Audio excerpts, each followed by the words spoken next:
Friends, in the history of India, the city of Delhi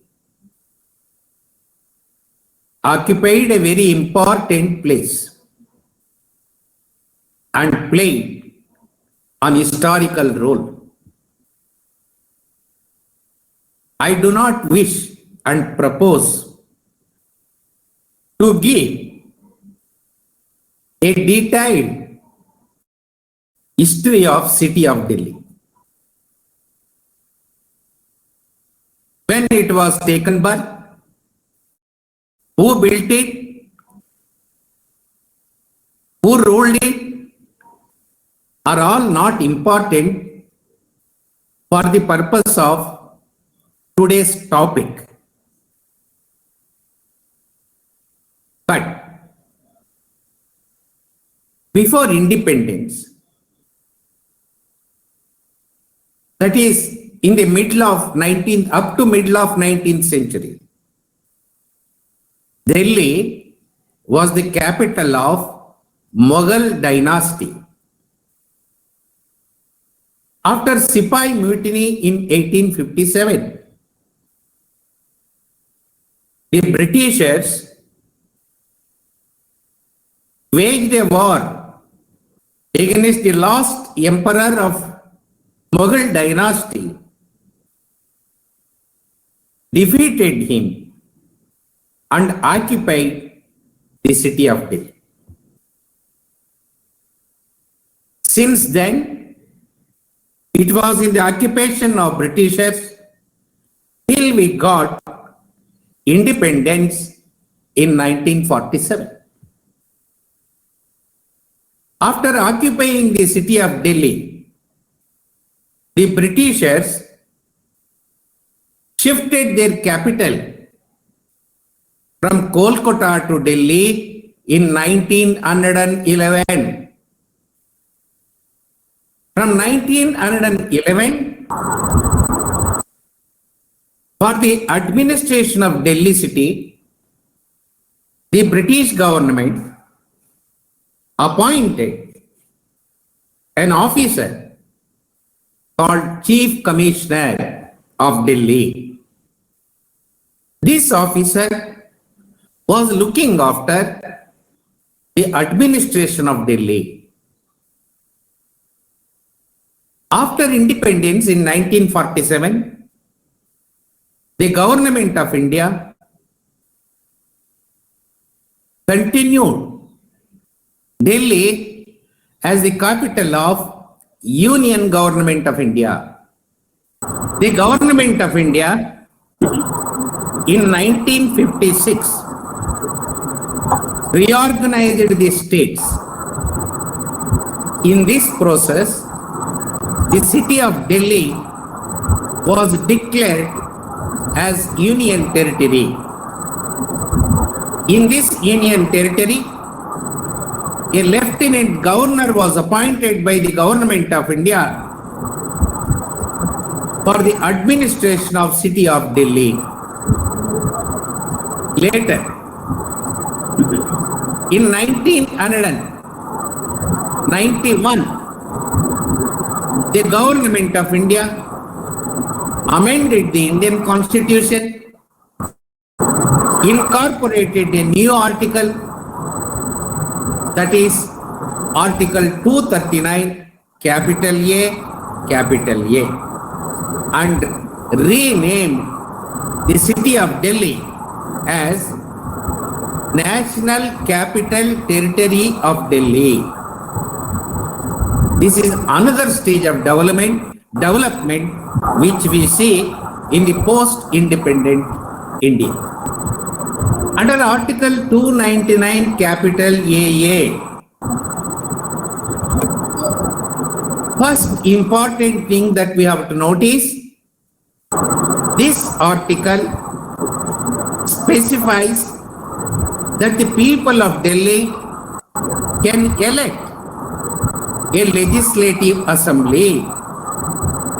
That legislative assembly is having the jurisdiction like any other state in all the matters specified in list 2 of the Constitution and also in list 3 of the Constitution. List 2 specifies the subjects on which the state government is having the jurisdiction. List 3 specifies the concurrent list where the central government and state government both have jurisdiction to enact laws. This is what Article 239 capital A specifies. Another important thing that we have to notice in this article is exception is created. Security of people, police and land relations are all retained by the union government. Remaining in all other aspects, the state government is having the jurisdiction like any other state government. This is the important development that we see in 1991 amendment to the Constitution by incorporating Article 239 AA. Here we have to notice one important thing. That is, as I told you, central government and also the state government is having the jurisdiction and power to enact legislation on the subjects specified in concurrent list.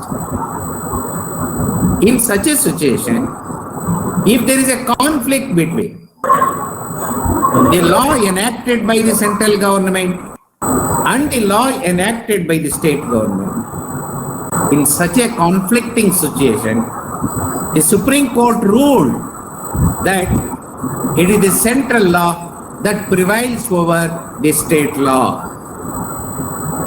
This clarification that I am giving insofar as concurrent list subjects are concerned. Because of this amendment, in 1991, state legislature was elected and there was no conflict, there was no much differences between the government of Delhi and the union government till 2015.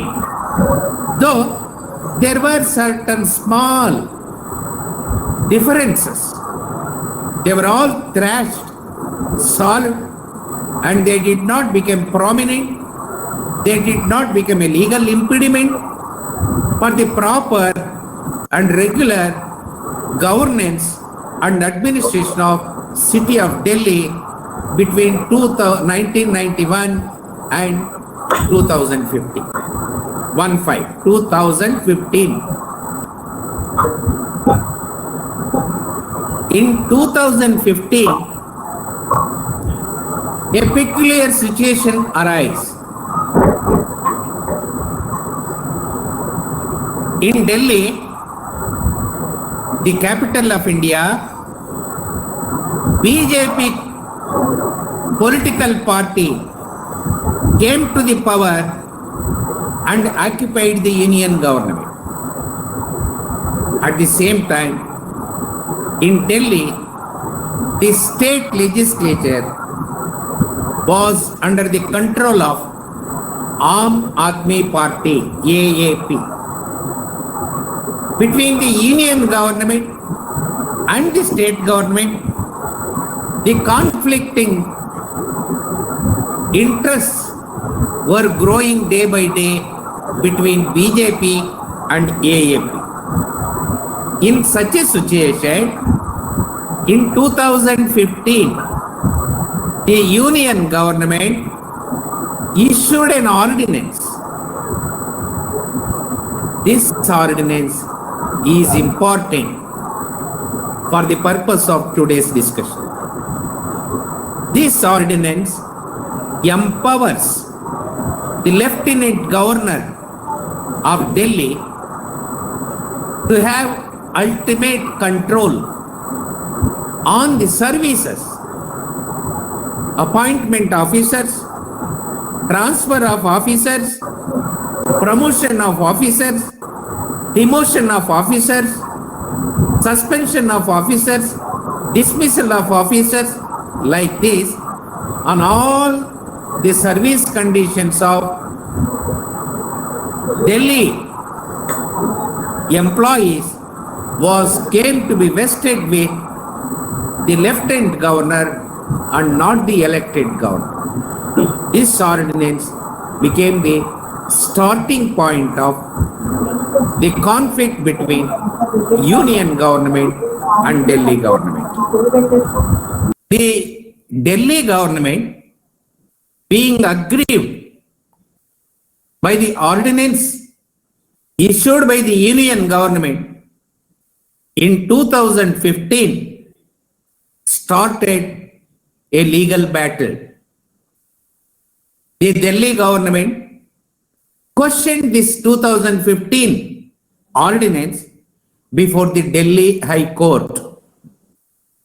In 2017, the Delhi High Court gave a judgment upholding the legal validity of ordinance issued by the Union government in 2015. Aggrieved by the judgment of Delhi High Court, the Delhi government, that is the AAP government, carried the matter to the Supreme Court of India. The Supreme Court of India, a division bench, then a full bench, finally the constitutional bench consisting of 5 judges, presided by the Chief Justice of India, heard the matter. Finally, on May 11th, 2023, the Supreme Court delivered its judgment stating that the ordinance issued by the Union government in 2015 is not legal and is not constitutional. They quashed it. Further, the Supreme Court declared that under Article 239, capital A, the state government is having all the powers insofar as the administration of the Delhi territory, including the services and other areas specified in list 2 and specified in concurrent list. This is the judgment delivered by the Supreme Court. It also clarified and confirmed the exception given under Article 233 AA, that is the security, the police and the RAND relationship continued to remain in the hands of Union government. This is how the state government of Delhi succeeded in its legal battle before the Supreme Court, and the Union government suffered a defeat. When the matter stood at that stage, now the question comes, the Union government, within 1 week from the date of the judgment of the Supreme Court, issued another ordinance on 19th May 2023. This ordinance is the subject of discussion today all over the country.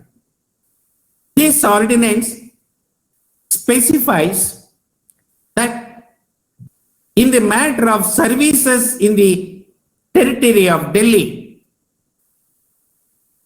a committee is responsible. A committee is accountable. The committee is empowered for all matters relating to services in Delhi territory. This committee consists of 2 senior officers appointed by Union Government of India and the Chief Minister of Delhi. This ordinance further specifies the majority opinion of the committee shall be the rule, shall be the law, shall be implemented. Now, this is the one, this ordinance, this committee is the question that is before the national debate. Surrounding this business, political activity has commenced. Political parties are reorganizing. I don't want to go into the unity of the political parties, reorganization of political parties, and opinion of political parties on this issue. As a student of law, I have to make a submission before you that the ordinance issued by the Union government in May 2023 is with an intention to nullify the judgment of Supreme Court given in 2023 May 11th. This is unacceptable. This shows that Union government has no respect for the judiciary in the country. We all know for the last several years, we are seeing that Union government is making attempt after attempt to gain control over the Indian judiciary. In the matter of appointment of judges, promotion of judges, transfer of judges, the attitude of the Union government is a reflection that they have to gain control over the judiciary. You have also seen that judges, on the basis of quid pro quo, gave appointments after their retirement. It is not on the basis of merit. It is not on the basis of seniority. It is not on the basis of any recommendations by the Supreme. Pure on political measure, political interest, the post-retirement of judge is being decided. We have also seen the statement made by the Vice President of India and the former Union Law Minister. Time and again, their statements undermine majesty and dignity of independence of judiciary. Now, this ordinance is an attempt in this direction, disrespecting the Indian judiciary, and the intention is to nullify the judgment of the Supreme Court, which was in favor of the Delhi government. Therefore, looking either legally or morally, this is unacceptable. Second, when Parliament session is going on, the matter should have been brought before the Parliament. Where was the need for promulgating an ordinance? Again, without bringing the issue before the Parliament, the Union government committed a mistake in issuing an ordinance, and this is again against to several landmark judgments given by the Supreme Court. Third thing is, without amending Article 239AA, the present ordinance is issued. Article 239AA provides for election of a state legislature. The state legislature is empowered with laying the law, governing, embracing the programs and planning everything as per Schedule 2 and Schedule 3. A list 1, a list 2 and list 3.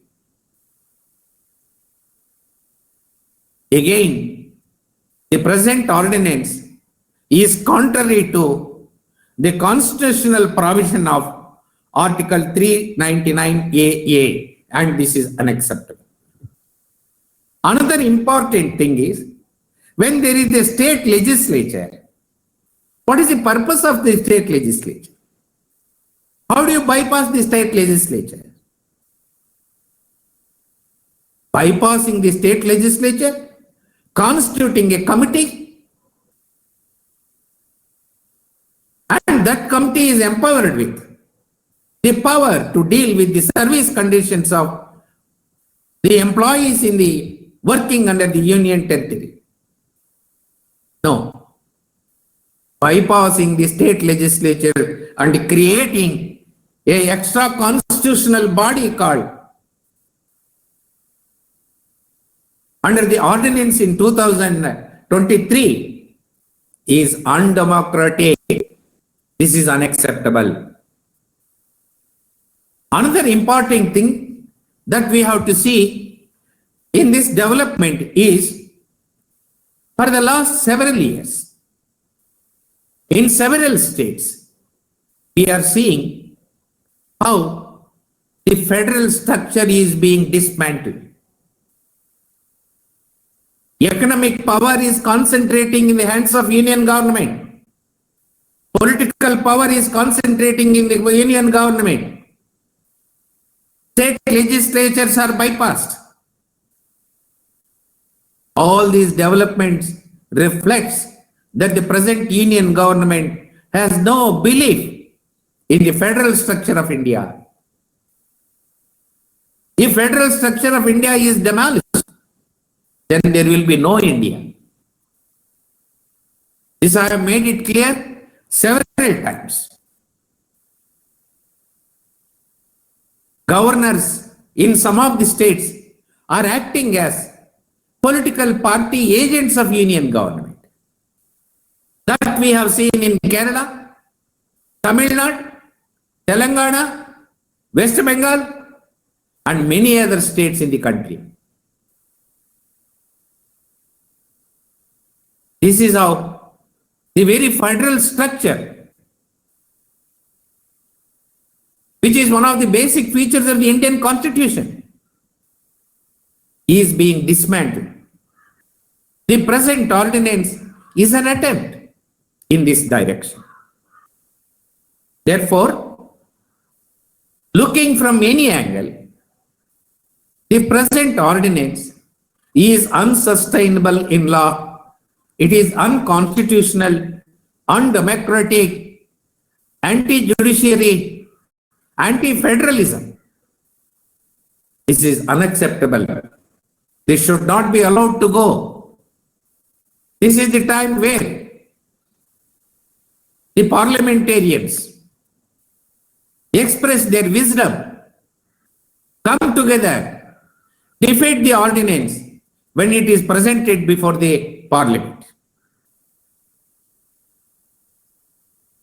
I am hope and confident that if this ordinance is challenged before the court of law, it will not stand the scrutiny of judiciary.